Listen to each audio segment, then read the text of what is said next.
Coach? Yeah, thanks, Paul. And again, I want to echo what Paul just said. Thanks for the coverage all year, for being here. Happy Thanksgiving week. A lot to be thankful for, and just thankful for you covering our team and talking about our guys. So thanks a lot. We greatly appreciate it.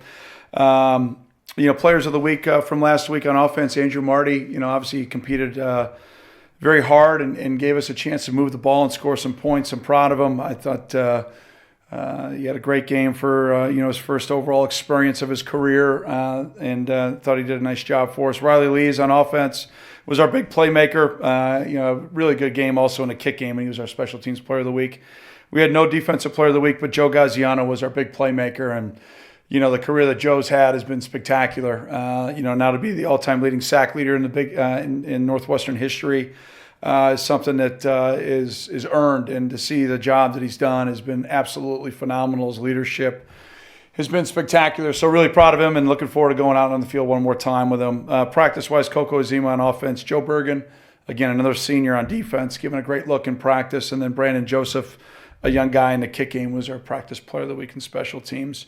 Fun week in college football, right? Rivalry week. Everybody gets excited. You kind of throw the records out. Everybody kind of goes at it because of respect. You give everything you got to beat your rivalry. It's not only about you. It's about your fan base and your 365 days or 364 days until you compete again. And I know this rivalry is built on great respect, and we're fired up to compete against the Illini. They're having a great year.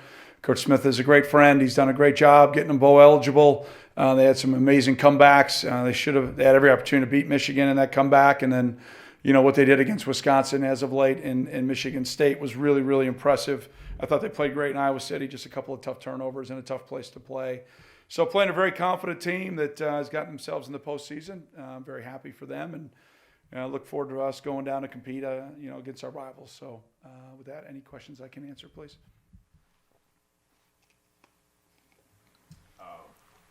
You see from Andrew Marty Saturday, and I think all Northwestern fans were wondering, why did it take him so long to get on the field? Yeah, I would agree. It's probably a good question for Andrew. I think he's been learning and growing all year. He had an absolutely terrible week of practice last week.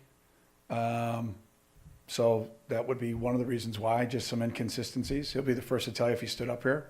I think he's got a bright future. I think he's got a high compete level. He's got, I think, a lot of leadership skills that we need in that position. I thought he played tough. I thought he got the ball out of his hands. I think he threw on time. I thought he showed toughness taking some hits. And he's just got to get consistent, and hopefully he'll be able to do that here this week. He had a great day today, which I was pleased with. It was good to see. And so hopefully he'll continue to progress. It's not performed well enough in practice to earn your guys' trust? That's a very nice nutshell. Sure. And what has been the problem? Just poor play or lack of focus in practice? He just hasn't executed consistently. He's a young guy. We came out of camp the fourth quarterback. What else more do you want me to say? He came out of the camp fourth. He had a subpar camp. And he's fourth, and then all of a sudden he's third, and then all of a sudden he's second, and then all of a sudden he gets an opportunity. So, it's the way that it goes. So I'm really proud of him. He stayed the course, and my hope is he just continues to progress. We need it. We need it in that room, and I'm really, really proud of him. But he's got to become consistent in his execution and in his throwing mechanics. I thought he played really tough and gritty and gave us an opportunity to win at that position that we've been looking for all year. So I'm really, really proud of him, but he's got to become more consistent. Fitz, on that theme, is it possible that he's a game, some guys are good at gamer? Are you giving me the gamer? Well, I'm a gamer. You should see when I play golf. I'm a gamer. I don't practice. Well, we could do the. I'm not going gamer schmamer. All right, I'm not a gamer believer. You got to earn it. That was my excuse for my first 2 years here. Coach, put me in. I'm a gamer. Put me in. Come on, watch. I'll show you. I know you don't trust me. I'm not saying that's the way I feel about Andrew at all. I'm just saying that about me. He's a guy that's learning. He got an opportunity. He took advantage of it. We're all proud of him. Now you got another week. Go take advantage of it. Have a great off season. Feel free to earn the job in spring ball, right?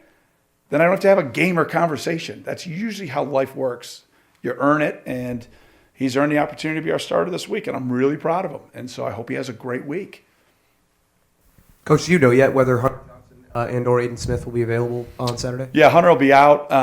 Aiden practiced today, so we'll see how that goes.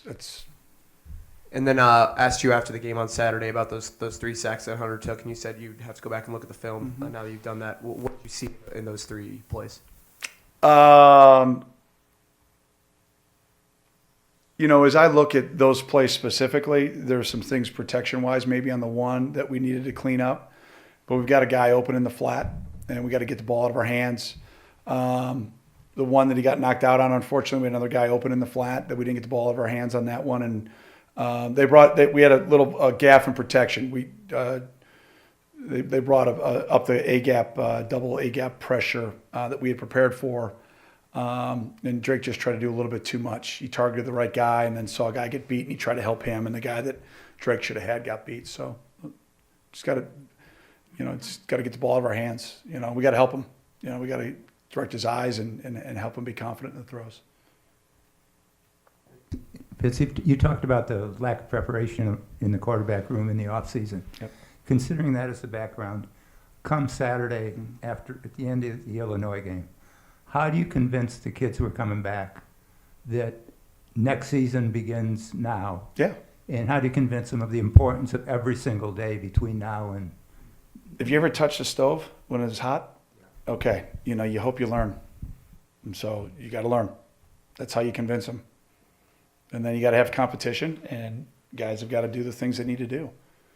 Again, some were in guys' control, and some of those aspects were out of guys' control, and it'll be a new year. Coach, is it disheartening at all if you guys ever look up in the stands and see, like, within the student section, not a lot of guys wearing purple?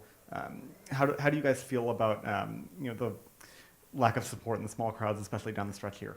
Well, you get what you earn, right? I mean, we've had a tough year, but they'll be back next year. Did you see all that purple that was in the Big Ten championship game?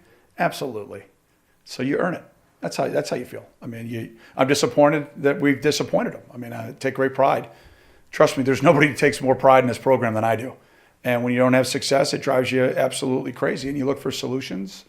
You stay positive, and you fix the things that you can fix. And so some, like I said earlier, some can be fixed, and then some you got to just move forward, and we'll get those things improved. But we'll continue to make all of our alums proud. And again, I played college football, so I can't talk about what the college experience would be, but I would not have missed a college football game because it's a free party.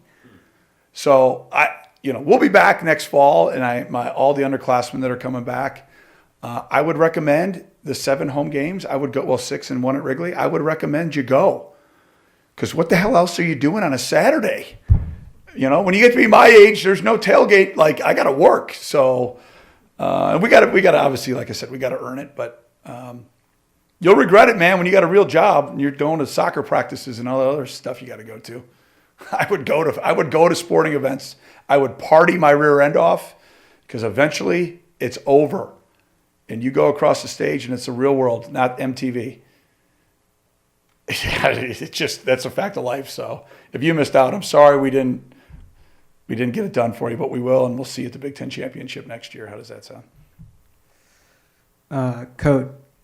Coach, you guys have been? It's been a little bit since you made a bowl game. How much of an importance is it? Do you think those extra practices for bowl week? Do you think you guys are at a disadvantage going into next year that you don't have the extra practice you've had previously? When you look at kind of where the depth of the squad, though, is this year, where we kind of went into November with the amount of guys out, it basically turned into what would have been the extra 15 practices, if that makes sense, with who was getting the reps. So as a squad, the overall experiences of the postseason, the opportunity to be in a community that maybe you've never been in before, the opportunities for postseason experiences are unbelievable, and it's well documented, my feelings on the bowl system. I'm a believer in it. It's awesome. So we've lost that, right? We've lost the opportunity for our fans from all over the country to come together and share the holidays together. And that's, again, things that we've obviously haven't earned, so that's our fault. But from a practice standpoint, unfortunately, because of what's happened with injury, I don't think it's going to hurt us as much as maybe it would have in the past.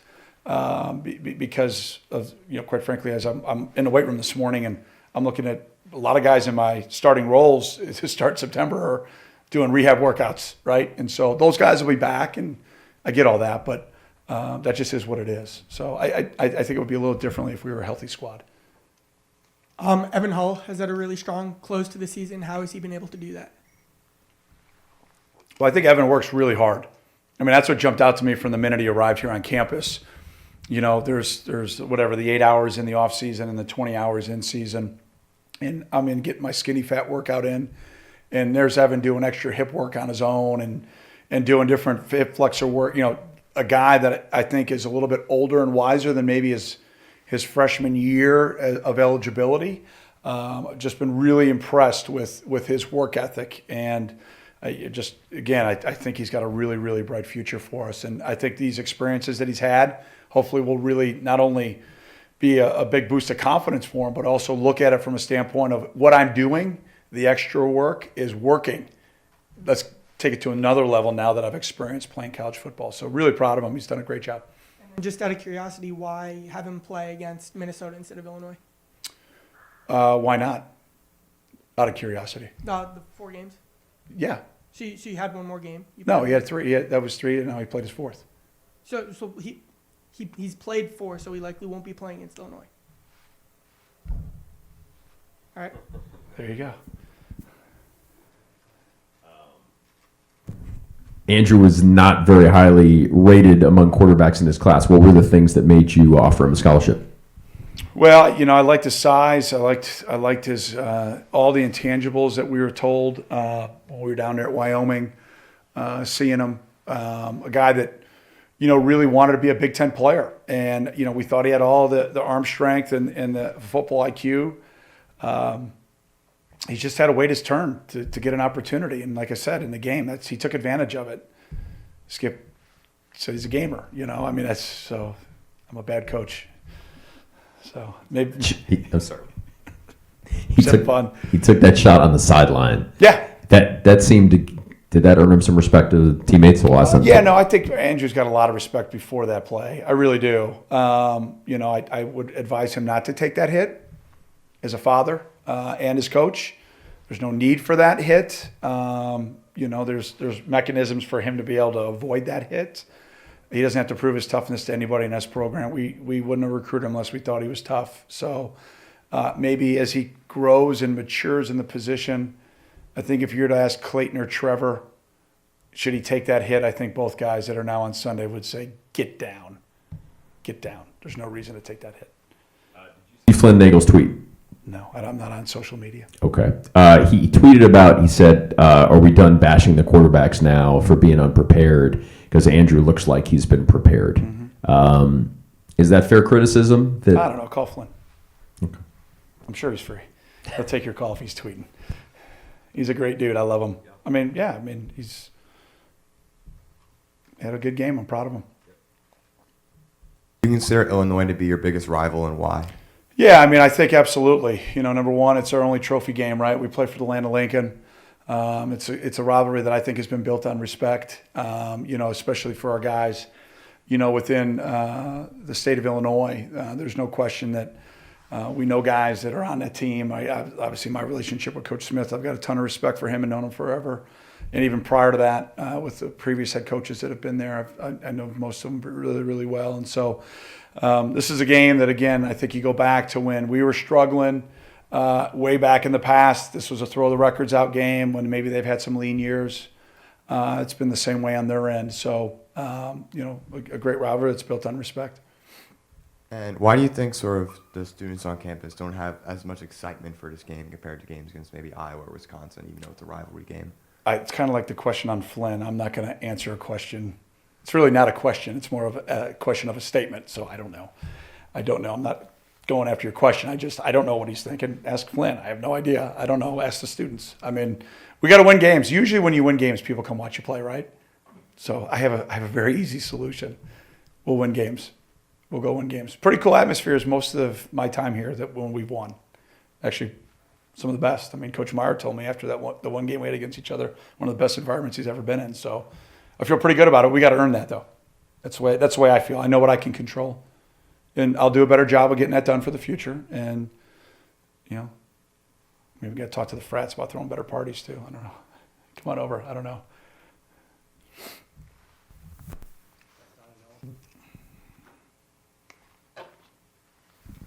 Fitz, with Evan Hull reaching the fourth game, and you just said Corey Nazema was the offensive practice player of the week. He was warming up with the running backs. Is that a role that we're going to see him in this week against Illinois? I have no idea.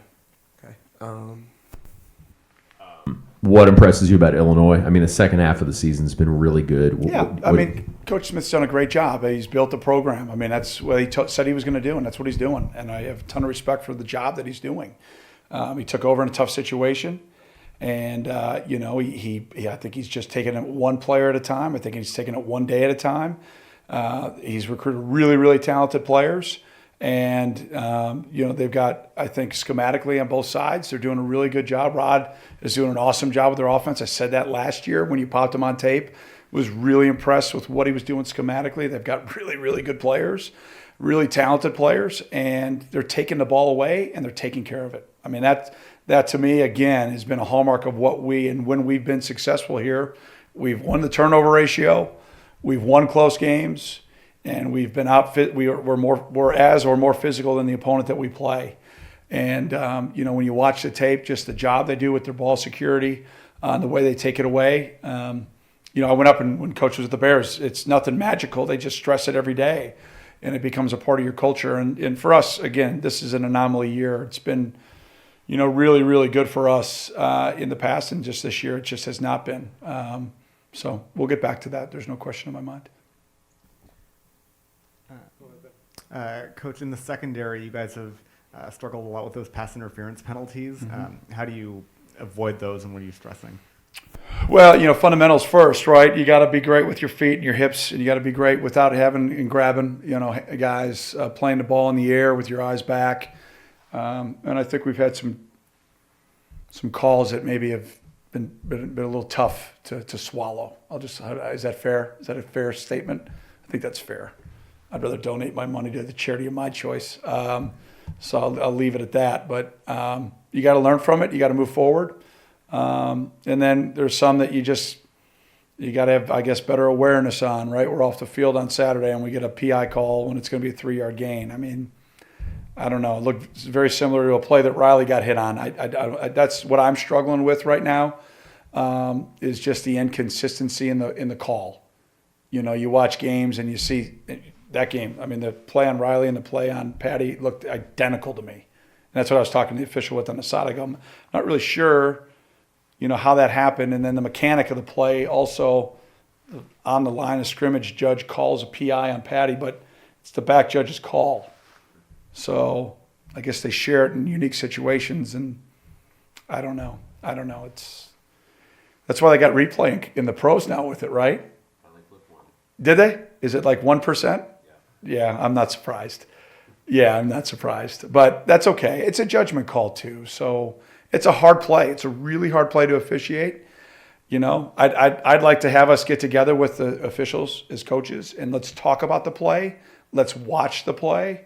Let's watch the finish. And, the worst ones are the balls that are underthrown. It's a terrible throw, and the guy gets out of jail for free, so to speak, with guy coming back to the ball when it's uncatchable. So that's a defensive mindset in my head, though. What do you think about the concept of replay on pass interference and penalties in general? I think the 1% rule in the NFL shows it doesn't matter. It just doesn't matter. It's a judgment call. It's hard. It's hard to officiate.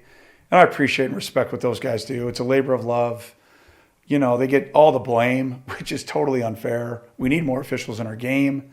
And I really try to work really, really hard to educate our guys on the rules and exactly how they're going to be called. I just think PI is really hard. There's a lot of different things moving, where and mechanically where guys' eyes are and what do they see, and did that really impact the play? Is the ball really catchable? And if there was hand fighting early, was there really holding? Like the holding call on the young man from Minnesota on Saturday. Again, I'm not sure that's holding. When Jace had that awesome catch, I don't think that was holding, but I just think we got to get together collectively and talk about it in the off season. Because I think it's just a really hard play to officiate. But I know our officials are doing a great job trying to make it right. Coach, you just alluded to the anomaly that this season's been. I don't know if you've done any season reflection or looked or have even thought about next season, but do you think it's fair to expect the team next season will get back to what's happened in the past few years? I've not done any reflection. You are correct. Sorry, I'm trying to get a first down and get stops. So I got a lot of work to do this week. But I have 100% confidence we'll be right back competing for Big Ten West championships, without a doubt in my mind. After the game Saturday. He's one of the greatest college football coaches and I think one of the hardest jobs in the country when he got it. To be able to do what he's done, he's a legendary coach. What does that mean to you that during a low point, in a season, another highly esteemed coach in the conference still believes and openly praises what you've created here? Because he's a coach and he watches our tape, body of work, and we've had great players and a great staff and guys have played their rear ends off. I appreciate his kind words. And that's not talking about me. It's talking about the teams, right, and the guys. So, I think it's, I've said it a million times, guys. I mean, it's not rocket science watching our tape. So, our guys are playing really hard.